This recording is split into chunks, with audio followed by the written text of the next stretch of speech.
Ali Baba and the 40 Thieves. Copyright Black Cat Publishing. Ali Baba was a woodcutter. He was from Persia in the Middle East. One day he was at work in the woods when he saw 40 men on 40 black horses. They stopped near a huge rock. They had 40 big, heavy brown sacks on their backs. Ali Baba watched the men as they got off their horses. A tall man walked to the rock and said, "Open sesame!" Ali Baba looked and looked again. Something amazing happened. The rock opened. Behind the rock was a cave. The 40 men went into the cave with their sacks. Later, when the men came out of the cave, they didn't have their sacks. "Close sesame," said the tall man, and the rock closed. The 40 men got on their horses and went away. Ali Baba went to the rock. "Open sesame," he said. The rock opened, and inside the cave there were hundreds of sacks and wooden boxes. Ali Baba opened a sack and it was full of diamonds. He opened another sack and it was full of gold coins. He opened a box and it was full of silver. He opened another box and it was full of beautiful jewels.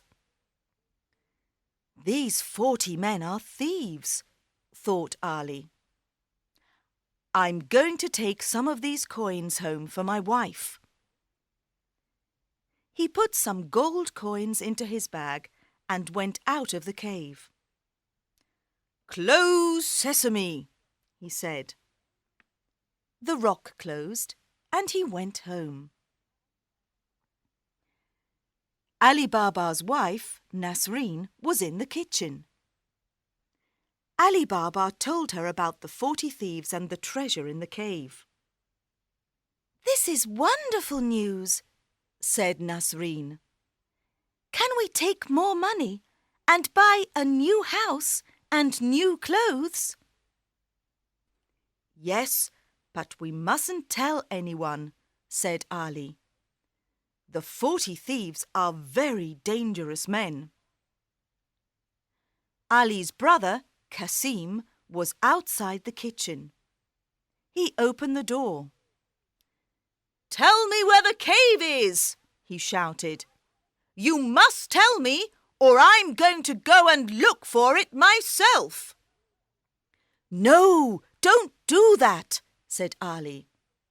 "Go into the woods. There's a huge rock near the big baobab tree. The rock opens when you say, 'Open sesame,' and closes when you say, 'Close sesame.'" Kasim went to the rock. "Open sesame," he said.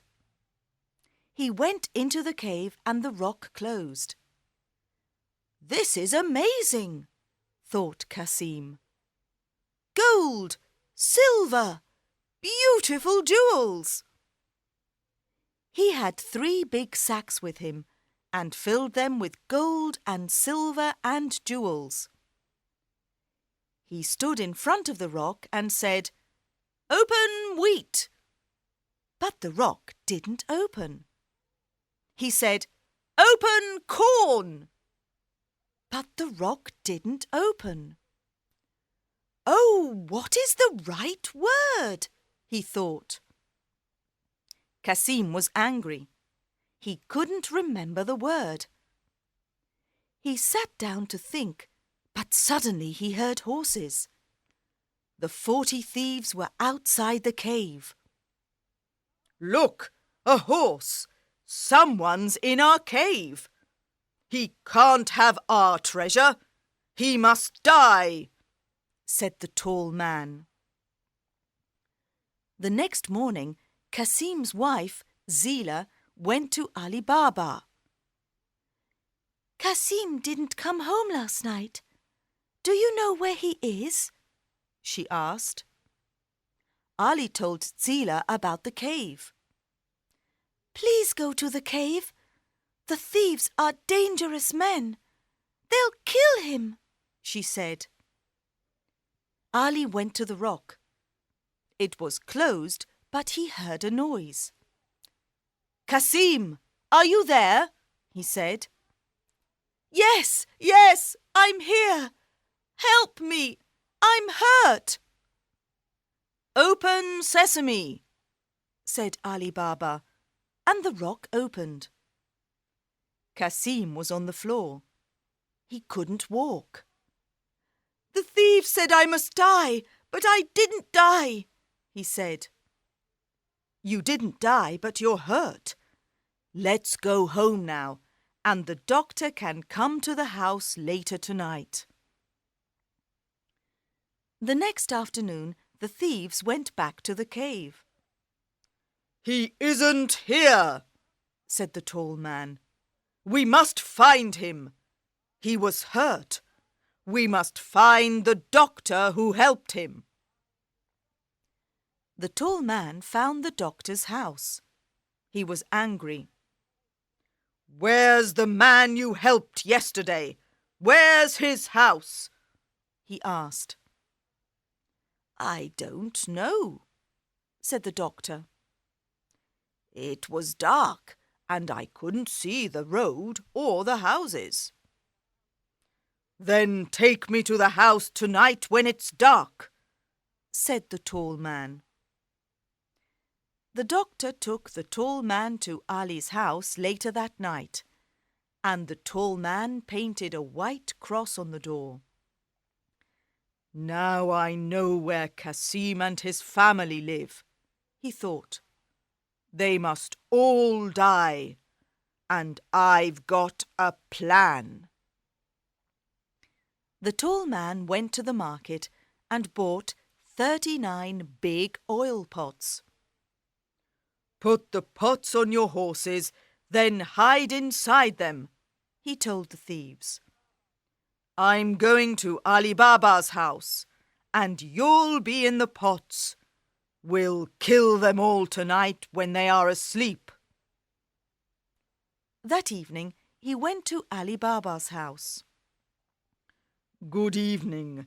I'm an oil merchant from India, and I'm very tired," he said.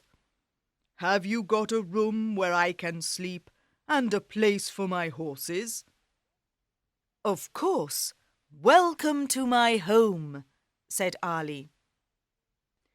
Zila was in the kitchen with Nasreen. "That man isn't Indian. He's Persian," said Zila. "I don't like him. Let's go and look at the pots on his horses." They went out of the house into the garden. There were lots of stars in the sky, and everything was very quiet. Suddenly, they heard a man's voice. "When are we going to kill Kasim and Ali Baba and their wives?" "When they're asleep," said another voice. The women looked at the pots on the horses. 39 pots in their garden, 39 men in the pots, and 1 man in the house. The 40 thieves! "Quickly," said Zila, "open the gate." Nasreen opened the gate. "Shoo, shoo, go away! Shoo, shoo, go away!" they shouted at the horses. The horses ran out of the garden. They ran and they ran and they ran. They ran into the desert and never came back. The tall man went into the garden when everyone was sleeping. His horses weren't there. His pots weren't there. His men weren't there. He ran out of the garden. He ran into the desert, but he couldn't see his horses or his men. He ran and he ran and he ran, and he never came back. In the morning, Kasim and Ali Baba woke up early and went into the garden. "This is very strange," said Ali. "The oil merchant isn't here, and his horses aren't here. Where are they?" "You men are very silly," said Nasreen. "Yes, very silly," said Zila. "The oil merchant from India wasn't an oil merchant from India." "No," said Nasreen. "He was the leader of the 40 thieves." "Where are the 40 thieves now?" said Kasim. "They ran into the desert, and let's hope they'll never come back," said Zila. "Tomorrow you can go and get the treasure, and we'll give some to everyone in the village." The next day, Kasim and Ali Baba went back to the rock with 10 grey donkeys. "Open wheat," said Kasim. "No, silly, don't you remember? It's not wheat, it's sesame," said Ali Baba. "Of course, the word is sesame. Open sesame," said Kasim. The rock opened, and they put all the wooden boxes and sacks of treasure on the donkeys. Then they went back to the village and gave the treasure to the poor villagers. "Thank you, Nasreen and Zila," said the villagers. "You're very clever women."